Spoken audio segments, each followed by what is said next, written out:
Good afternoon, and welcome to Smithsonian Gardens, Let's Talk Gardens. My name is Cindy Brown.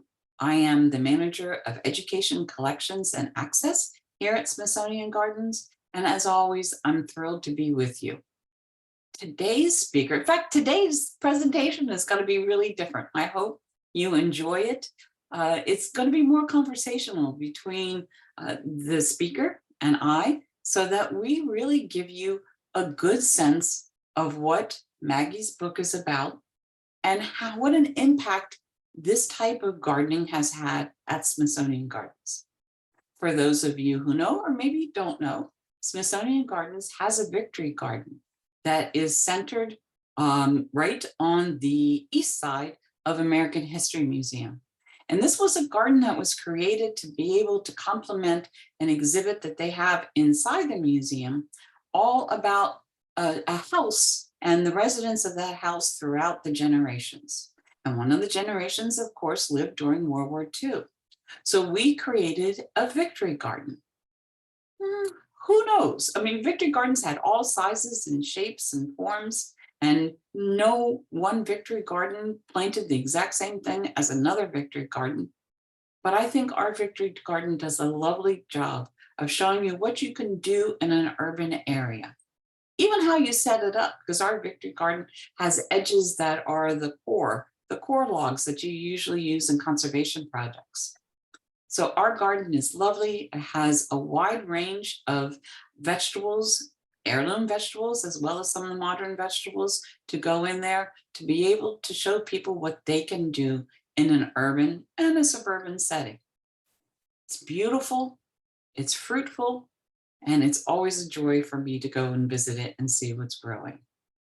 So we wanted you to know that I picked Maggie and her book, Victory Gardening, in containers, not just in the ground, because I think that this concept is something that we should all learn about and go back to, because victory gardens, as well as any type of gardening, serves a purpose. When you're growing food, it serves a purpose, not only to feed yourself, but to feel like you're committed to a greater cause.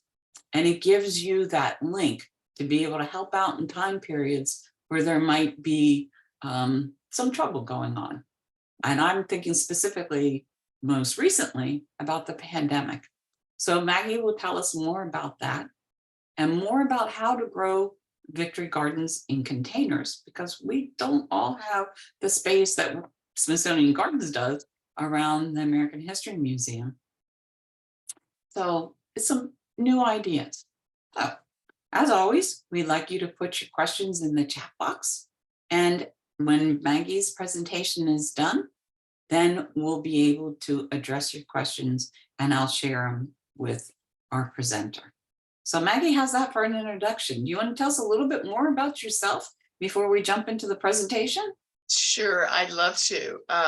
Welcome, everybody. I am so happy to meet you.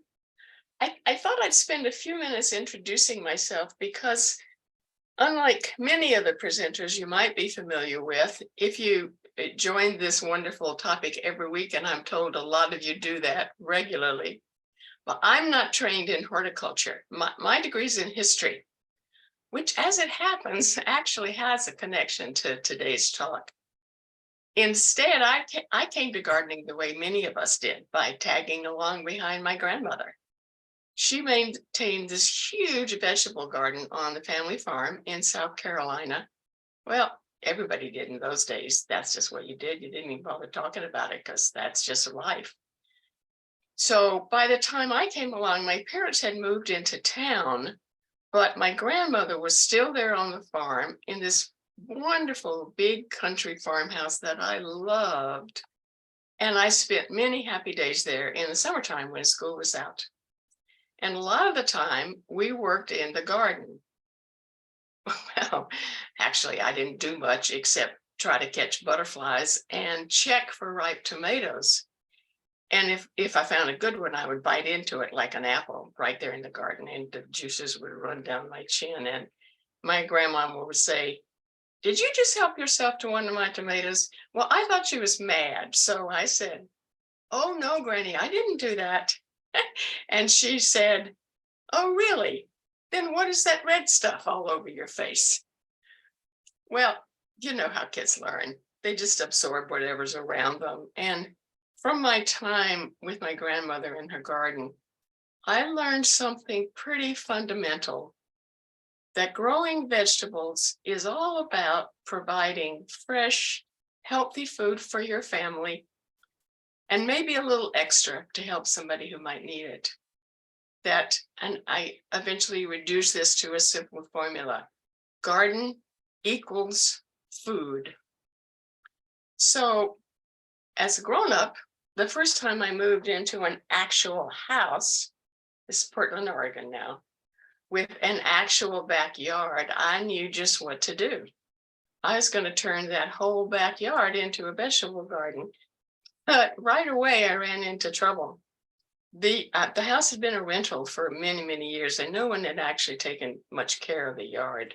So it was completely covered with bindweed. Well, I didn't know what that was.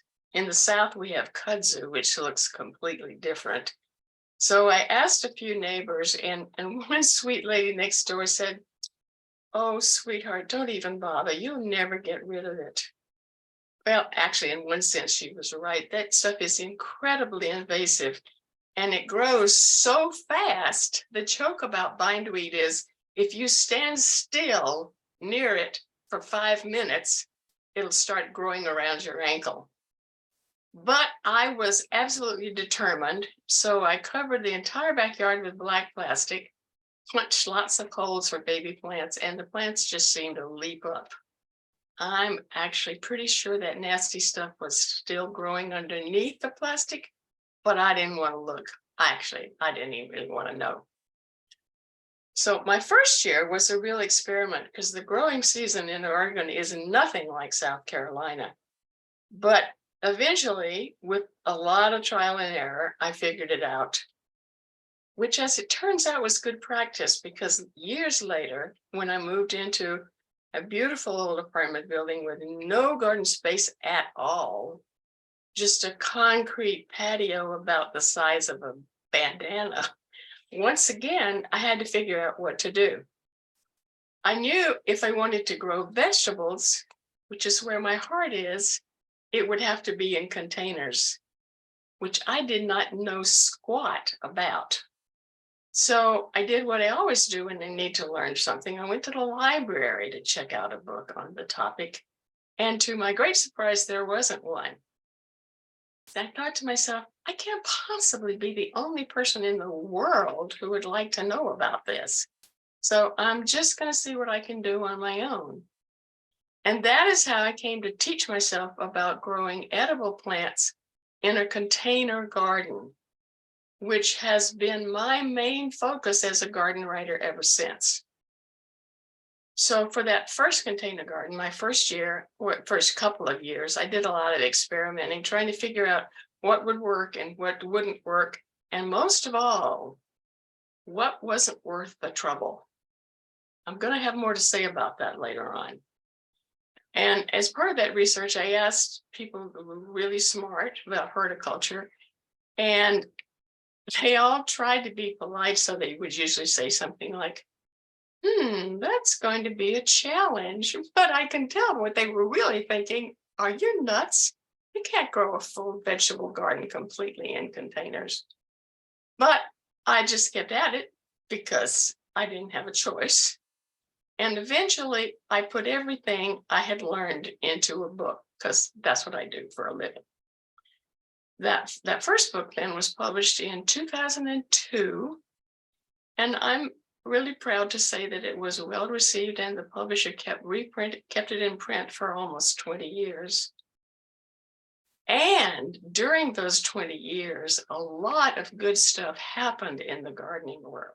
The biggest one was that the horticultural industry started to recognize that many of their customers, especially young people who tend to live in cities and in apartments, were intensely interested in growing fresh vegetables for their family. So they set the plant breeders hard at work to develop varieties of our most popular vegetables that would do well in containers. Well, now there are hundreds of wonderful new treats and more every year. You can see it in the garden center too. Some set up a whole section with big banners across that say container veggies. It's really a remarkable shift. Another thing that changed during those 20 years was more personal for me. The more I talked and studied and experimenting with this new style of garden, the more I gradually came to understand that it's a good answer for many different situations. Zach, ready with the slides? When we think about containers, we tend to think first of people who live in apartments, either modern high-rise or maybe an older building. But that's not all. Next. What about the classic row houses familiar to so many cities on the Eastern Seaboard? They have no front yard, usually no backyard, but they tend to develop a really strong sense of neighborliness. Next. Or what about people who live on houseboats? My hometown of Portland lies at the confluence of two navigable rivers, so we have several houseboat marinas that are home to families like this one. Next. Or what about someone in a wheelchair? Next. Or maybe someone who doesn't have the flexibility they once did and finds it easier to garden while sitting in a chair. Next. And even if they do have a large backyard garden, everyone who cooks loves having a small herb garden by the kitchen door. Pause. So lots of wonderful new varieties bred just for containers, and lots of different life circumstances that could benefit from them. All of that was running through my brain when something remarkable happened in the world of gardening. I'm talking about the year 2020, when the first reports of this frightening thing called COVID showed up, and millions, I mean, literally millions of people turned to vegetable gardening for the first time out of desperation. They were afraid to go to the supermarket and do their regular shopping. So we had this incredible frenzy that seemed to develop overnight. Garden centers ran completely out of stock. Mail order seed companies were so overwhelmed that some of them shut down the phone lines. You couldn't find a packet of seeds anywhere. And even if you could, many people weren't really sure what to do next or where, especially if they lived in apartments, which many of them did. So they did the best they could, putting a few seeds into any little patch of ground they could find, wherever they could find it. So while all this craziness was going on, I found myself thinking about two separate things. One of them, I was worried about those brand new gardeners trying to figure things out during such a crazy mix-up time in 2020.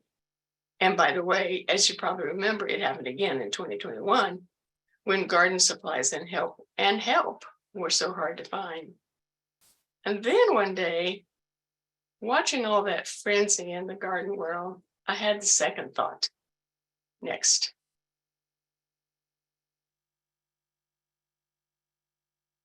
Next slide. This popped into my head. This, meaning what's happening right now, this is a lot like what happened during World War II, when people planted a little garden anywhere they could find space, doing the best they could in difficult times. I wonder if what we're seeing is a modern day version of the victory gardens. And eventually, I put those two ideas together into one book, helping beginners be successful with easy to understand lessons and honoring those wartime gardeners who have so much to teach us. Next. And this is the result. The container victory garden a beginner's guide to growing your own groceries. Next. In today's talk, I'm going to share some of both.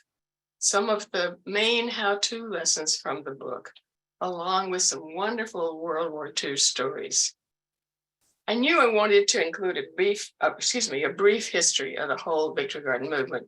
History major, remember? And while researching that, I had this idea.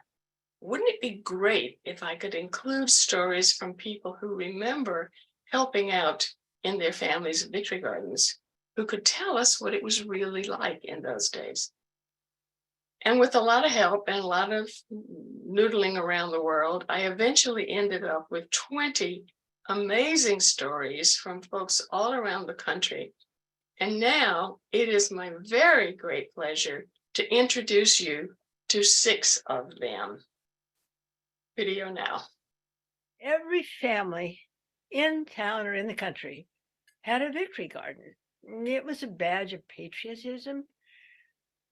I don't recall a single home without one.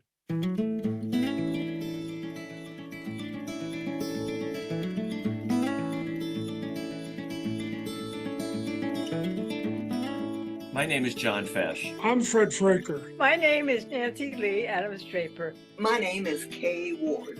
My name is Dobby Weigert. I'm Mark Peterson, and before he died, my friend Niall Stevens told me this story about Victory Gardens. I was born in 1943 in Montpelier, Idaho. I was born in my family's home in Nakata, Washington in March of 1931. In the early years of World War II, we were living in Kelowna, Iowa. Before I was born, my family lived in Illinois. And during the war years, I grew up in Claremore, Oklahoma. After World War II began, families were encouraged to have Victory Gardens to help with the war effort. It wasn't until after World War II that I first became aware of the term Victory Garden. During that time, my dad and my uncle were serving our country in the U.S. Army. While they were overseas, all of my relatives grew vegetables and flowers in their backyard gardens. We always had a vegetable garden along with 1 or 2 milk cows. And we lived on one corner, and a lady named Grandma Camp lived on the other. She wasn't our grandma, but she made cookies, and we thought of her as a grandma. And in between was this huge garden of mothers. And my father was in the service. So Sally and I were the ones who would gather what mother had planted. In a steel town near Pittsburgh, there was no room for a garden around the barrack-style housing project where we lived during World War II. So when a local church, St. Joseph's, offered Victory Garden plots in their cemetery, my parents jumped at the opportunity. When I asked my mom if she would tell me about the wartime days from her perspective, she mostly talked about the family gardens. Our mothers would talk over the fences, mostly about their garden successes.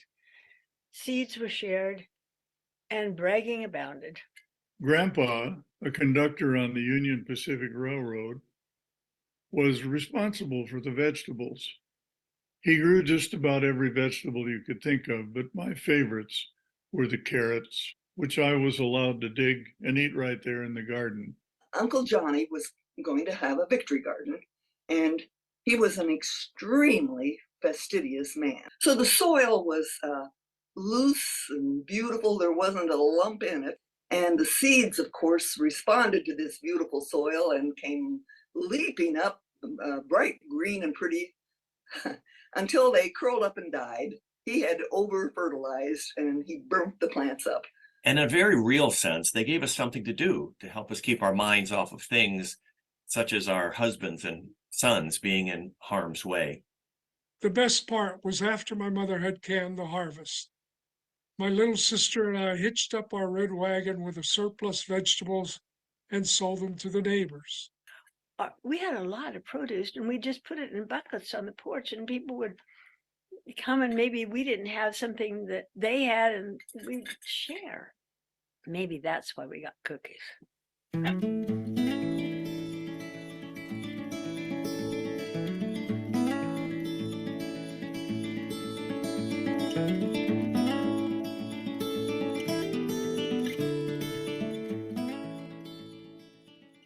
Next slide, Zach. Now, you can tell that that is a beautifully assembled montage with clips from the 6 different interviews. You can watch their full interviews here using either the link or the QR code shown. And I realize, of course, you won't have time at this moment to make notes. So I'm going to repeat that information at the end of our talk. And of course, you can always come back to the garden library later on and pull the information from there. And I really hope you will. Those stories are truly wonderful. Next. Now, let's switch gears and talk about some practical tips for container vegetable gardening. By the way, I use the word vegetable as a kind of a shorthand to encompass vegetable, herbs, and edible flowers, all of which are fully covered in the book. Pause. So the first thing I want to talk just a little bit about is the ways that container gardening is different from regular in the ground gardens. And if this is all new to you, I make you this promise. In almost every respect, it is way easier. And I'm not kidding about that. First, because your garden is small, it's more manageable in every way. You don't have 50 of any one thing, you have just a few, and you don't have to walk half an acre to reach them all. Second, because of the way we live, in all likelihood, I'm guessing your garden is on a balcony or a deck or a patio or the front porch or the back porch or even the front steps, which is to say, right in the pathway you use to get to and from your door. So you're passing by your beautiful containers several times a day. And believe me, you will not be able to resist stopping to say hi to the plants. You're looking so pretty today. And at the same time, almost without thinking about it, you're checking for signs of any problems. So not only will the problem area be small and easy to deal with, you will see it early when it's much easier to handle. Third, your garden is portable. And that becomes really important if you're growing things that need a big dose of full sun. Think back to your high school science class, and you'll remember that the sun makes a different arc through the sky as the year progresses.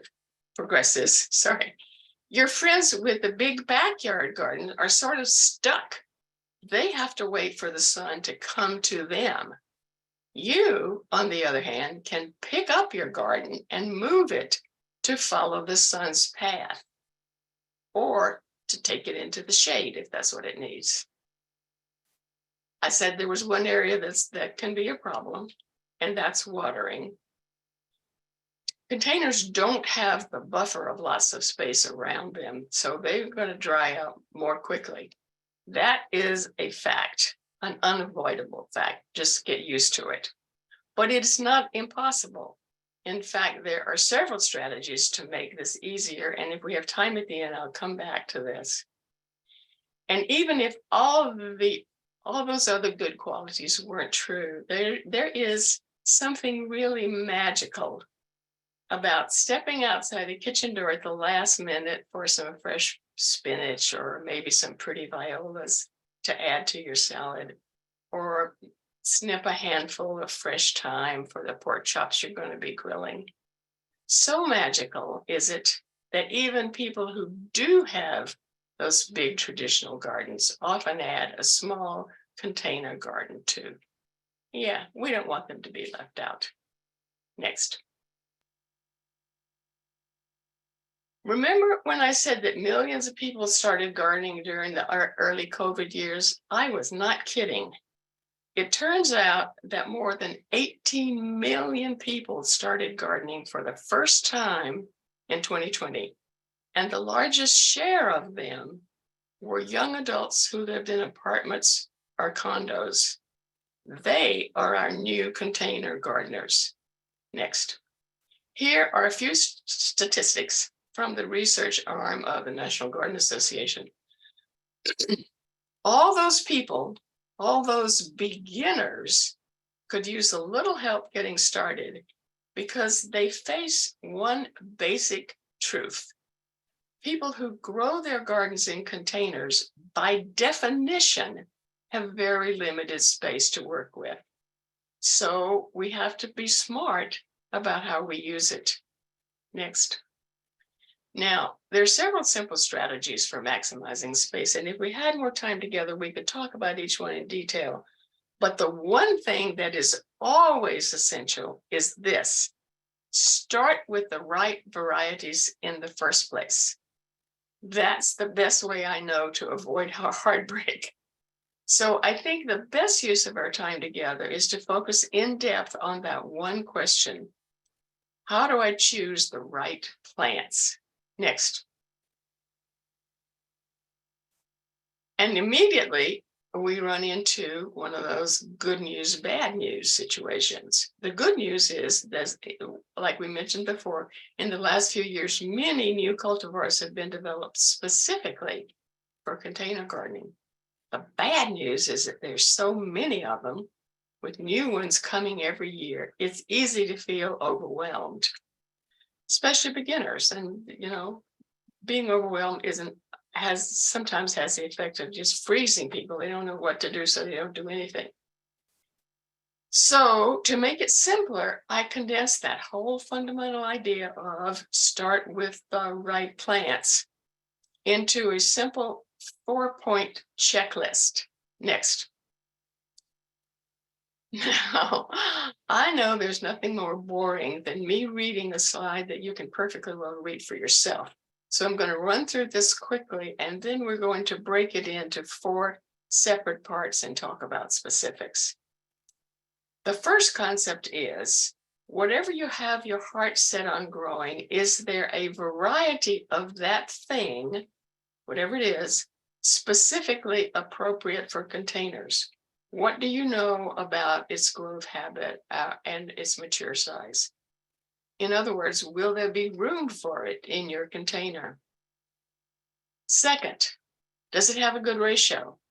That is to say, how much actual food will you get in relation to the overall size of the plant? Third, is it worth the trouble? Do you really want to devote your precious space, which you have so little of to begin with, to something that's so ordinary you can buy it in the supermarket tomorrow? Fourth, on the other hand, is it maybe the opposite of ordinary? Is it something so special you'll never find it in the supermarket? Okay, now let's dig into those 4 one at a time. Next. Number 1, is it appropriate for containers? When you're planning your containers, maybe dreaming your way through seed catalogs, it's easy to think you want one of everything. And in the perfect world, you could do that. There's been such strong interest in container gardens in the last 5 or 6 years. There is a new container appropriate cultivar of just about everything you might want. Your wish list might well be pages long. But usually our conditions aren't perfect, and we have to fine-tune our wish list by considering other questions. Do I have enough sun for all these? Does our weather pattern work well with things on my list? Does my family actually like those things? Answer honestly, and your wish list becomes more realistic and more manageable. Pause slides. Now, the trick is to make sure you're actually buying those varieties, the ones bred just for containers, and not the standard varieties meant for larger gardens. Here's an example. Where I live, and maybe where you live too, spring is usually long and cool, and honest to gosh, summertime is relatively short. That makes growing tomatoes, which love hot weather, a challenge, and explains why we have so many green tomato years. A longtime favorite to solve that problem with a very descriptive name is a variety called Early Girl. But it's an indeterminate type of tomato, and those are very challenging for containers. By the way, if that term is new to you, send me a question and I'll explain at the end. But once again, those smart plant breeders came to the rescue. There's now a new variety called Bush Early Girl, which is a determinate type and thus perfect for container gardening. The word bush is actually part of the name. So when you're shopping at the garden center, read the labels carefully because they might be displayed together. Next. Right about now, you might be wondering, okay, Maggie, how exactly do I find those container vegetables? Well, I have many specific suggestions in the book, but wonderful new things are coming to market every time we turn around. So really, how do we keep up?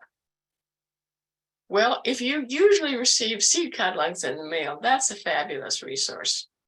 When I first started, you had to read those catalogs like a detective, looking for clues as to whether something would work in a container or not. Nowadays, the catalog descriptions proudly say, quote, ideal for containers. And some of those mail order companies have put together container collections of 4 or 5 or 6 favorites. That's a great shortcut. Then for more ideas, turn to your computer. Ask your favorite search engine for something like vegetable plants for containers, or make it more specific, like tomato plants for containers. Next. You can quickly see what they look like and who sells them. Like these, red and yellow patio tomatoes, which look wonderful planted together. But while you're looking around, just don't blame me if you get totally sidetracked with plants you didn't even know existed. Next. Now, the second point, good ratio. Some people get nervous when I mention that word, thinking they're going to have to do a lot of math. It's just my shorthand way of saying you want to focus on plants and varieties that give you a lot of good stuff to eat in relation to the space the plant itself needs. Because remember, you don't have a lot of space to work with. This is mostly a question of common sense. There are several ways to accomplish this goal. One is to lean on plants that I call ratio winners because we eat the whole plant. Next. That would be all the lettuces, all the Asian greens, and all the leafy greens like chard and kale and spinach and mustard greens. Here, for example, you're seeing bright light Swiss chard, a kale called green curls, and red giant mustard greens. Actually, it's not really gigantic. I wouldn't do that to you. And a bonus here is that many of them have a built-in tight, upright growth habit, so they don't even need a whole lot of space to begin with. Pause slides. Another strategy is to make sure you plan to include at least some vegetables that grow underground, like carrots and beets and radishes. Usually the part of that plant that's growing above ground is relatively compact and doesn't take up a lot of space. And another way is to make sure you're using container appropriate varieties of the things you want to grow. I keep harping on that because it's absolutely so critical. They might be named dwarf or bush version, or they might be new cultivars developed just for containers. Here's where a few minutes of online research will give you lots of possibilities. For just one obvious example, gardeners often end up laughing about their zucchini crops, and there are stories about people sneaking through the neighborhood in the middle of the night to leave a few squashes at people's front door because they don't know what to do with all the zucchinis that keep coming. Well, those are traditional zucchini plants. The ones that grow with those long vine stems and just keep growing to kingdom come if the weather holds. If you tried to grow one of those in your container garden, you'd soon have a mess on your hands because they would overrun the container and sprawl all over the place. But if you love zucchini, there are several cultivars specifically meant for small spaces. One I like, partly because I love the name, is called 8-Ball. The zucchinis themselves are round, about the size of a pool ball, and sit tight up against the stem. So overall, the plant maintains a compact shape. Well, maybe not as compact as something like Swiss chard, but still manageable if you have your heart set on fresh zucchini. Next slide. Now, point number 3. Is it worth the trouble? So what exactly do I mean by that? Lots of people would say they often have trouble growing tomatoes, but they can't imagine not having them. Am I saying give up on tomatoes? No, of course not. I'm saying something else. First, never lose sight of the fact that your gardening space is limited and you have to find ways to make the most of it. In a very real sense, each thing you plant in your very limited space has to earn its spot in some way or other. One very easy way of dealing with this is to decide you're not going to waste that space by growing things you can pick up at the supermarket anytime you need to, all year long. Pause slides. Let me tell you a story. A few years ago, I got an email from a woman somewhere in New England, I think, asking if she could grow cabbage in her container garden. And I thought to myself, oh, honey, don't do that. Do you have any idea how big a cabbage is when it's growing in the field? I mean, they are enormous. They would be as big as a card table if card tables came around. The ones you see for sale in the market have had all the outside leaves trimmed off.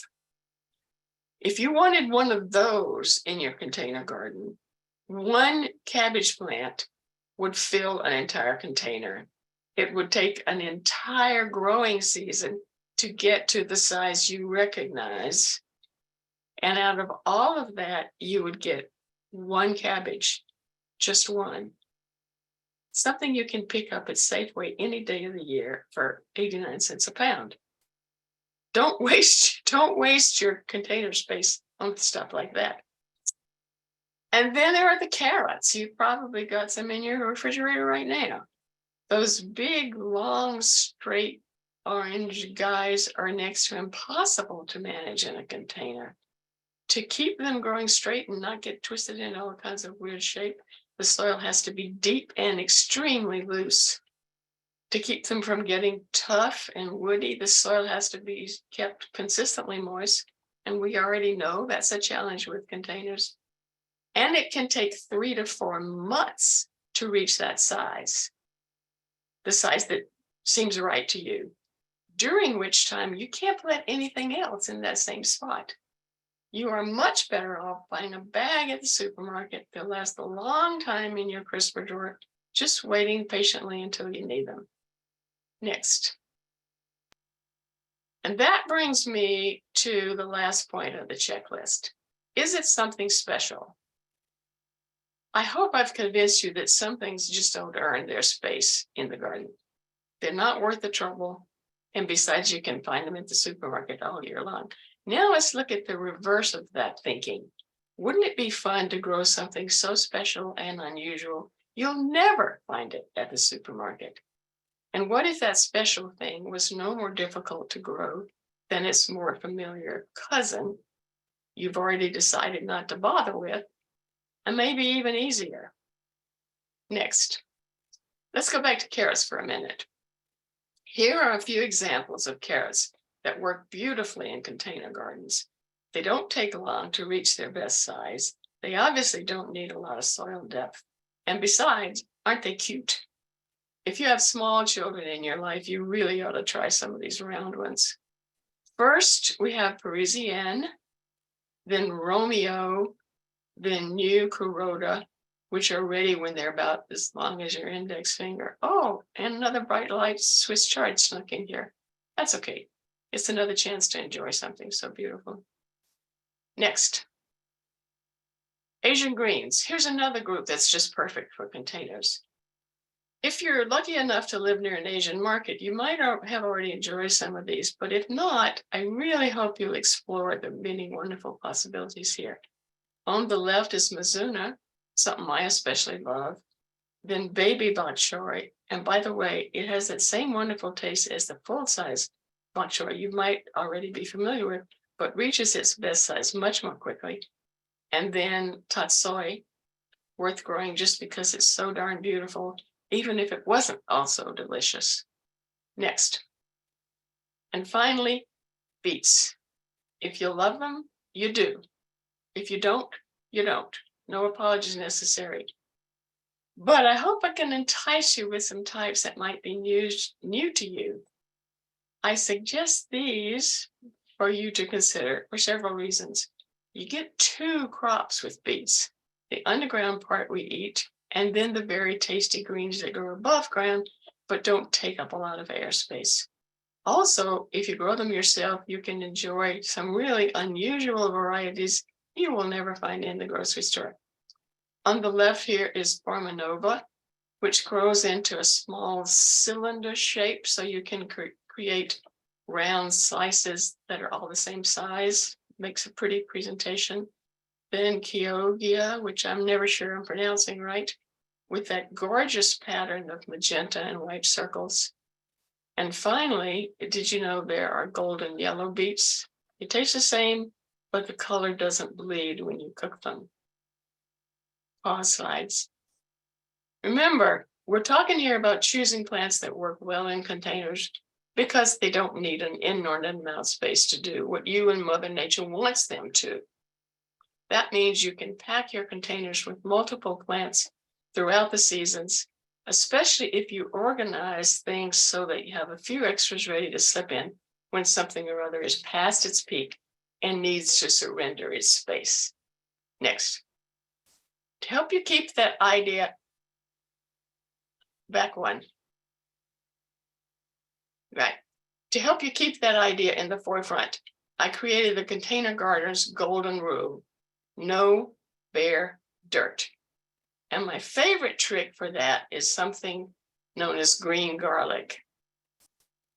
It's easy and actually fun to do. You use a head of garlic straight from the supermarket, pull off a couple of cloves, dig a little tiny hole, slip one in, cover it back up, give it a pat, and in about 2 weeks, you'll see some green shoots making their way up through the soil.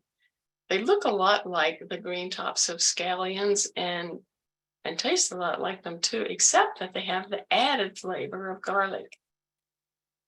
And here's an extra benefit. When you snip off 1 or 2 shoots, more will grow from that same spot. Pause slides. So let's review for just a second.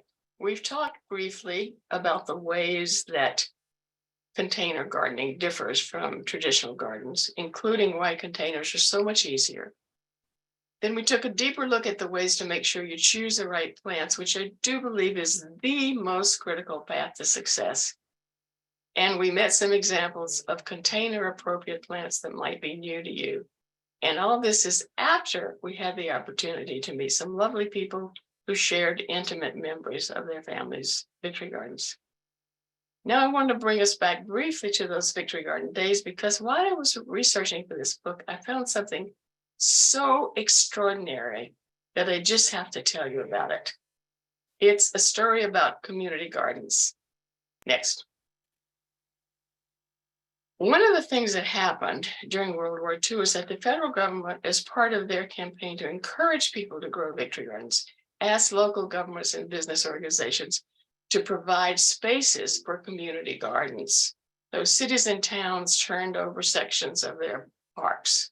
Businesses converted some of their parking lots. Publicly owned land that had been neglected was cleaned up and established as a community garden.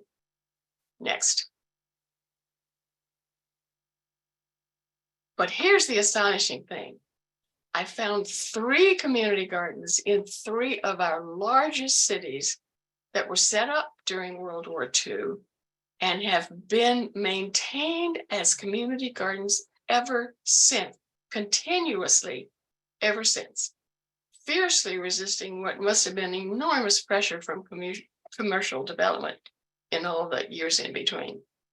Dowling Garden in Minneapolis is on the grounds of a public school. The Cleveland Park Garden in Washington was set up on unused land belonging to the National Park Service and is still considered part of the Park Service. And the Victory Gardens Park in Boston traces back to Frederick Law Olmsted, the father of landscape architecture, who designed a grand series of 9 interlinked city parks now called the Emerald Necklace. The wartime Victory Garden was set up in a corner of one of those 9. Next. I talked with 6 people who have plots in those gardens about why they do it and what it means to them. And I put their thoughts in a special section of the book I called an epilogue. It's called epilogue because it serves to bring the story up to the present day, which is what epilogues usually do.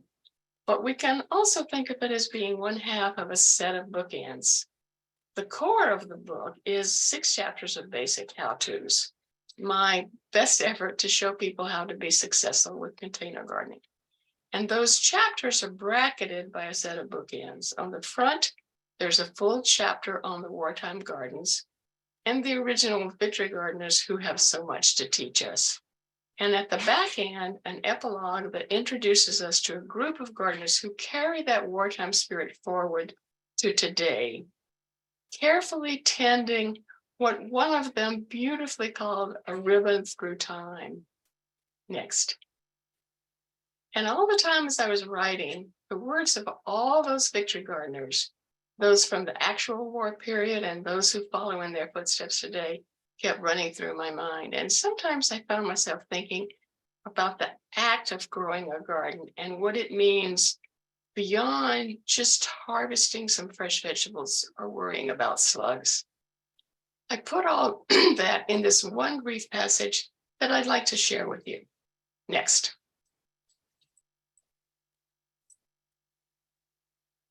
Gardening is hope made real. Planting a seed comes with a promise from the universe that something tangible, something real will follow from that simple act. And if it's the seed of a food plant, there is a further promise that what will follow is actual nourishment. You, in turn, promise to nurture that young plant into maturity and then selflessly share its bounty. So consider this. Even if it was hard to tackle something new, and even if you sometimes wonder whether it really made a difference in the long run, you and that tiny seed brought life itself from the soil. Don't lose sight of that. Next. So thank you so much for spending time with me today. And don't forget to watch the full stories from the 6 Victory Garden storytellers. You won't be sorry, I promise you. Maggie, I'm definitely not sorry. Thank you. That was terrific. Great stories, wonderful information, and lovely images. Illustrations, I should say, not images, although some are images. First, before I get to the question I want to ask you, as a historian, you may know this. If not, I know where to point people to find the answer. Is someone would like to know, do you know how many Victory Gardens were planted in the United States during World War II? Actually, I do, but you caught me off guard, so I can't give you the number. But one thing that I do remember for sure, because it's so astonishing, in the final year of the war, which would have been 1945, the entire food consumption at home, food consumption throughout the United States, 40% of it came from people's Victory Gardens. 40%. I mean, that's amazing. That is amazing. And you voiced it beautifully when you said that the people in the country already had the gardens. So these gardens were mostly in urban areas and suburban areas. And yes, they did take soccer fields and old rundown vacant lots and any place that they could find. And they appropriated them for victory gardens. Yeah. So USDA is the holder of all this information.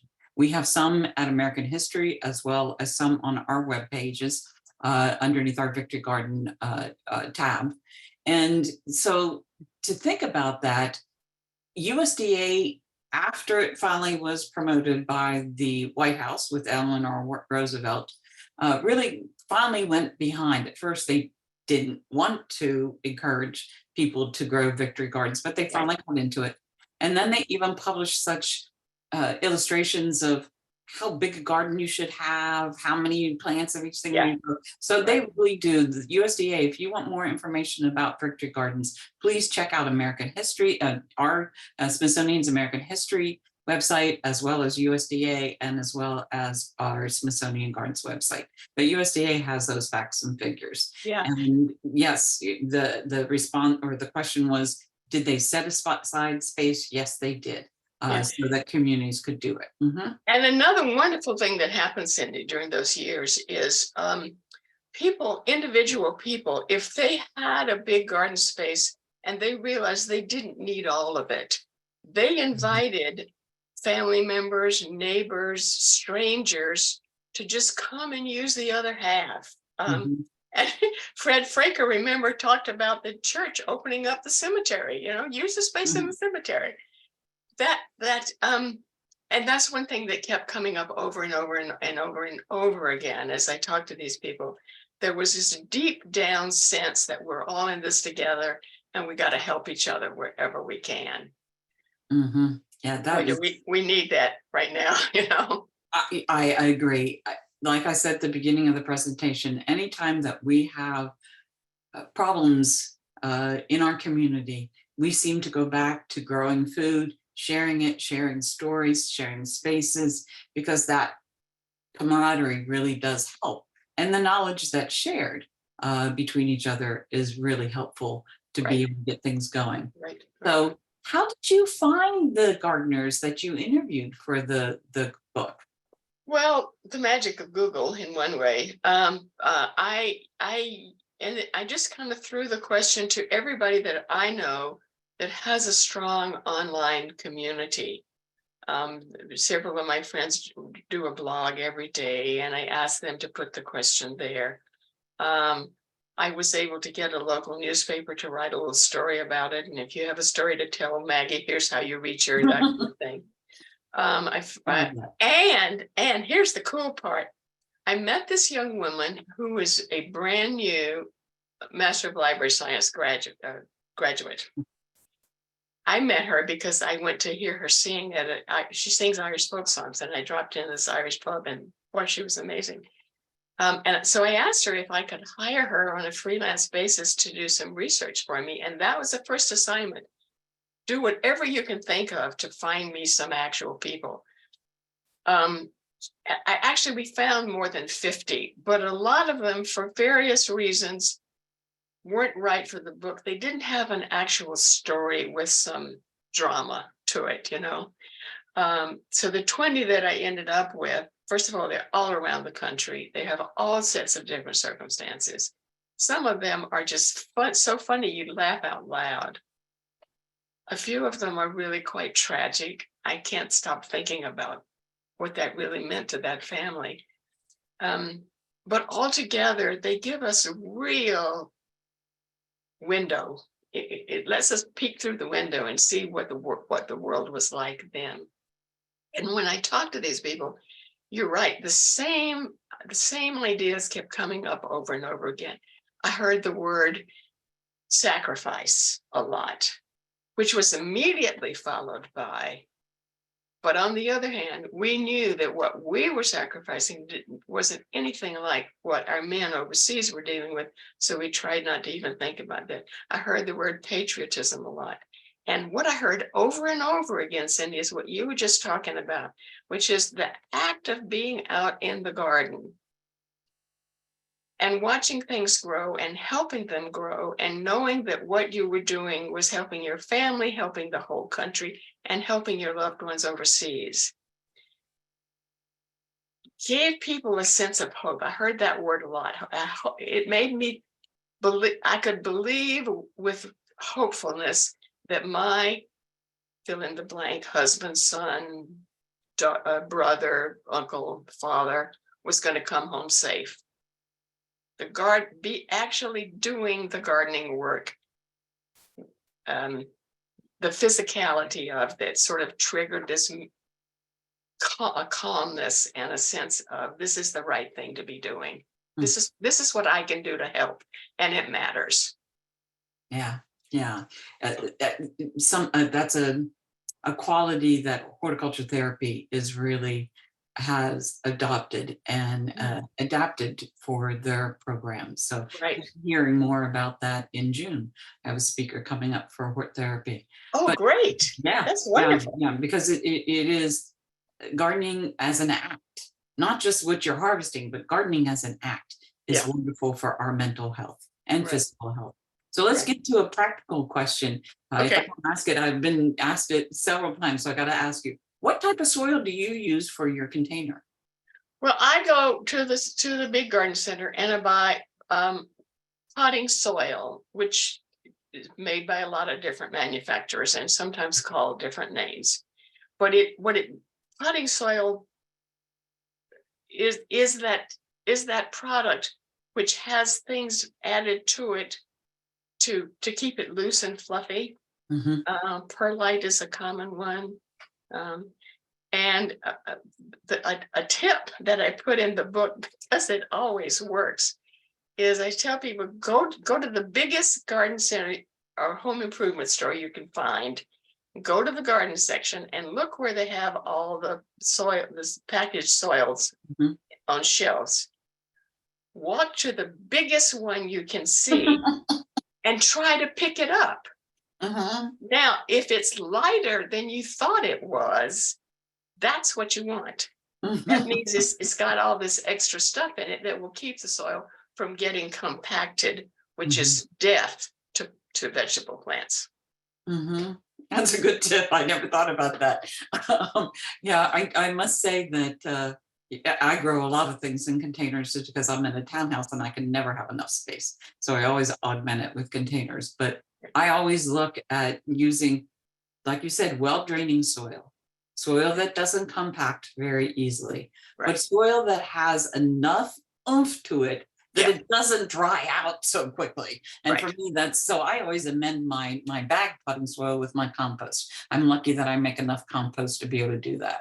And that is wonderful. And for those who don't have that same lucky situation, you can actually buy packages of compost. And that is indeed a wonderful thing to add. I don't change out my soil every year. Do you? I don't either. It's really not necessary. It's just a waste of money. I would much rather have people put their money into new plants. Okay, you heard it from Maggie. I agree with you. I don't change out my soil. I will augment it with more compost or more something, but because and mix it up really well through as far down as you can reach. Yeah. And because containers, the water goes through them so quickly, you have to fertilize them all the time anyway. That's right. So that a weak fertilizer. Don't put anything full strength. Like you said, don't burn your plants the first time you put it out. I've done the same thing. It's amazing. We should write a book on all our mistakes and tell people not to make. And I kept thinking someday I'm going to write a book on all the things you read in magazines that are not true. I'll be right there with you. Let me know when you write that book.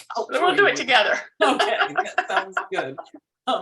Because it's so important to think that fertilizer is the only nutrients that soil is getting, unless you're buying a potting soil that has the added slow release fertilizer. But in our heat, that slow release fertilizer releases too quickly, and then we don't have anything available. So you just have to add it, sprinkle in some more, and stir it in really well, and keep going.